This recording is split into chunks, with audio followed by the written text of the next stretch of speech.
పుట్టుకతోనే కళ్ళు కోల్పోయిన మహిళ పరమశివుడిపై పగబట్టిన కథ మీకు తెలుసా? సాక్షాత్తు ఆ శివయ్య మీదే పట్టలేనంత కోపంతో జీవితాంతం శివయ్యను నిందిస్తూ బతికిన సౌదామిని అనే అనాథ మహిళ కథ మీరెప్పుడైనా విన్నారా? పాపం ఆ స్త్రీ కుష్ఠురోగంతో బాధపడుతూ అంత బాధలో కూడా కోపంతో శివయ్యకు కాసిన్ని బిల్వపత్రాలు ఎందుకు సమర్పించిందో మీకు తెలుసా?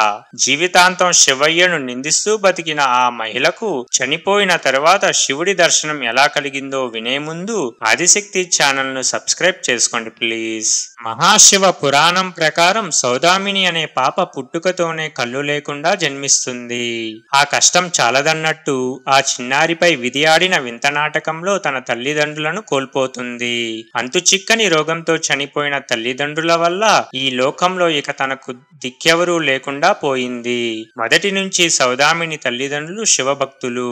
కానీ సౌదామిని యవ్వన వయసులోకి వచ్చాక తన ఈ కష్టాలన్నిటికీ శివుడే కారణమని భావిస్తుంది. అప్పటి నుంచి ఆ యువతి శివుడిపై కోపంతో రగిలిపోతూ వారి ఊరిలోనే ప్రముఖ నాస్తికురాలు అయ్యింది. ఇలా సాగిపోతున్న సమయంలో సౌదామిని కాలం కన్నెర్ర చేస్తుంది. ఆ యువతి కుష్ఠురోగం బారిన పడుతుంది. పాపం కుష్ఠురోగంతోనే బాధపడుతూ కళ్ళు లేని ఆ అనాథ స్త్రీ ముసలి వయసులోకి వస్తుంది.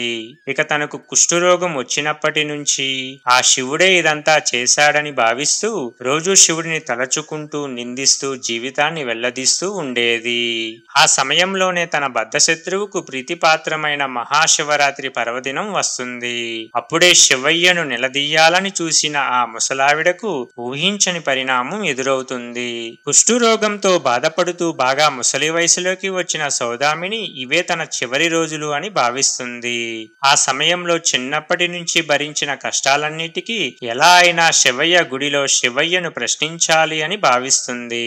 అలా ఆ మహాశివరాత్రి నాడు గోకర్ణం క్షేత్రానికి భక్తులతో పాటు బయలుదేరుతుంది. కానీ పాపం కొంత దూరం నడిచేసరికి శక్తి లేక సౌదామినికి బాగా ఆకలి వేస్తుంది. అప్పుడు రోడ్డు పక్కకి కూర్చొని సౌదామిని అడుక్కుంటూ ఉండగా అప్పుడే అటుగా వెళ్తున్న ఒక తుంటరి కుర్రవాడు ఆ ముసలావిడ చేతిలో కాసిన్ని బిల్వపత్రాలు వేస్తాడు. బాగా ఆకలితో ఉన్న ముసలావిడ ఆ బిల్వపత్రాలను తినలేక కోపంతో దూరంగా విసిరేస్తుంది. అప్పుడే ఊహించని ఘటన జరుగుతుంది. ఆ బిల్వపత్రాలు సరాసరి శివలింగం మీద పడతాయి.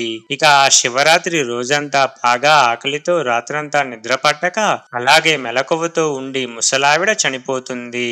జీవితాంతం శివయ్యను నిందిస్తూ బతికినప్పటికీ కర్మానుసారం ఈ జన్మలో ఎన్నో కష్టాలు పడిన ఆ మహిళ పార్థివ దేహాన్ని చూసి శివుడి మనసు కరిగిపోతుంది. అప్పుడు శివరాత్రి నాడు చనిపోతూ ముసలావిడ చేసిన జాగారం బిల్వపత్రాలు శివలింగంపై పడటం వల్ల ఆమెను శివదూతలు కైలాసం తీసుకువెళ్లి ఆ శివుడి దర్శనం కల్పిస్తారు. అలా శివుడి కోరిక మేరకు ఆ ముసలావిడకు శివుడి దర్శనం కలుగుతుంది.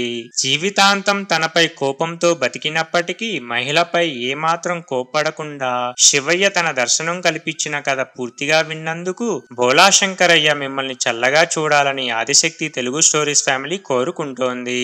సనాతన ధర్మం గురించి దేవతల మహిమల గురించి చక్కటి వీడియోలు చేస్తున్న మన ఆదిశక్తి తెలుగు స్టోరీస్ ఛానల్ ను సబ్స్క్రైబ్ చేయడం ద్వారా మీ సపోర్ట్ ని అందించండి. ఈ వీడియోని లైక్ చేయండి, షేర్ చేయండి. ఈ వీడియో నచ్చితే తప్పకుండా శంకర భోళా శంకర అని కామెంట్ చేయండి.